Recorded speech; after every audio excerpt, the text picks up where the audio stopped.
Selamat malam para RF listeners, kembali lagi dengan kami di Rewatch Film. Pada kesempatan kali ini, kami akan membahas alur film gangster. Nah, sebelum memulai jangan lupa klik subscribe. Yuk kita mulai filmnya. Di awal film kita diperlihatkan seorang pengendara mobil yang saat itu dia saling kejar-kejaran dengan mobil yang ada di depannya. Akhirnya pengendara yang di belakang mampu menabrak pengendara yang ada di depannya, lantas saja orang itu keluar nasib sial menghampiri orang tersebut dia dihajar oleh seseorang. Sebut saja namanya psikopat, orang tersebut dihujani pisau dari arah belakang dan kemudian dia dimasukkan ke dalam mobilnya untuk dihabisi. Siang harinya di tengah ramainya kota ada dua anggota polisi namanya Taesuk dan Balai yang rencananya ingin ke tempat TKP. Sesampainya di tempat TKP, di sana ia melihat ada bekas seperti goresan di belakang mobil, kemudian Taesuk memanggil Sujin sambil menunjukkan bahwa ciri khusus ini hampir sama dengan kasus-kasus sebelumnya. Malam harinya para polisi berkumpul di ruangan rapat untuk membahas kasus yang terjadi siang tadi, di mana para anggota polisi mengatakan bahwa kasus ini hanya sebuah kebetulan, sehingga membuat pengemudi kehilangan nyawanya. Namun saat itu juga Taesuk mengatakan bahwa kasus ini adalah pembunuhan berantai yang dilakukan orang yang sama, di mana saat itu Taesuk mengatakan kepada mereka semua dalam 1 bulan ini sudah ada 3 kasus yang serupa dengan barang bukti yang sama, namun yang lainnya masih ragu, dan akhirnya Taesuk pun berjanji akan mengungkap kasus ini. Sementara itu di tempat lain Dongsu saat itu sedang bertemu dengan saingan bisnisnya yakni bernama Sangdu di sebuah bar, di mana saat itu Sangdu ingin meminta jatah wilayah kekuasaannya kepada Dongsu sambil mengajaknya bekerja sama. Namun Dongsu membayangkan sesuatu tidak baik untuk kedepannya, akhirnya ia menolak ajakan Sangdu. Dongsu pun pulang menaiki sebuah mobil sendirian. Saat Dongsu pulang, dia sedang menelepon anak buahnya yang lain saat di tengah perjalanan tiba-tiba mobil yang ia kendarainya ditabrak dari arah belakang membuat ia pun turun. Dongsu tidak mengetahui bahwa orang itu adalah seorang psikopat.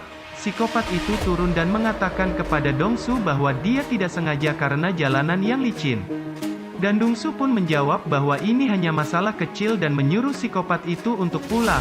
Saat Dongsu mau masuk ke mobilnya ia langsung dihajar oleh psikopat dengan pisaunya dan akhirnya perkelahian pun tak terelakkan.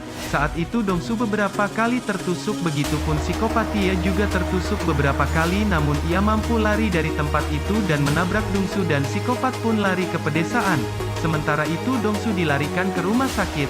Mendengar semua itu anak buahnya pun rapat dan langsung menyerang markas milik Sangdu, karena sebelum kejadian itu mereka bertemu dengan Sangdu sehingga anak buahnya mengira bahwa semua itu rencananya Sangdu.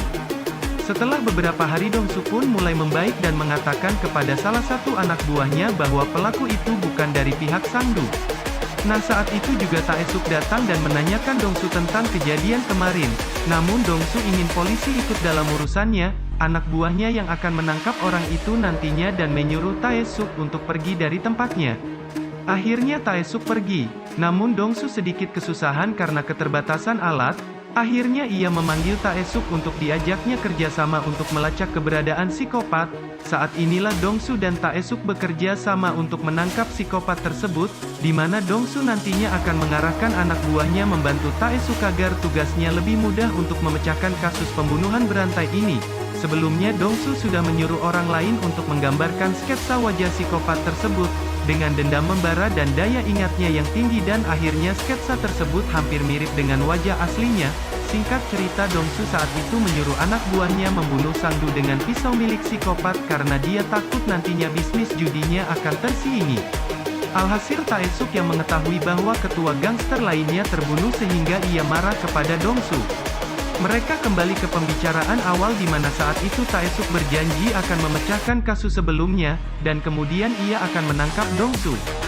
Sementara itu di lain tempat di mana Taesuk dan Dongsu sedang mencari bukti, sisa-sisa bukti mereka diserang oleh anak buah Sangdu dan pertarungan pun tak terelakkan lagi.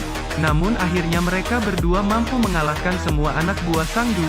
Identitas psikopat pun sudah diketahui, kemudian saat itu jugalah Taesuk dan Dongsu juga anak buahnya langsung menuju ke tempat keberadaan psikopat, namun sesampai di sana psikopat tidak berada di rumahnya.